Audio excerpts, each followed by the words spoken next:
100 ఏళ్ల క్రితం ఆ కొండ అవతల ఒక రాజ్యం ఉండేది.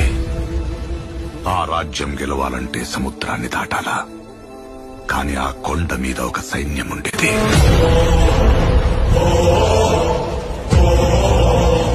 దేశం జల్లెడపట్టి రాజు తెచ్చుకున్న సైన్యం.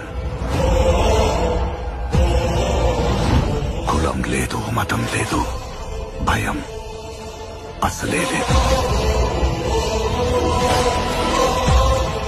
వాళ్ల దైవం ఆయుధం, వాళ్ల ఆయుధం ధైర్యం.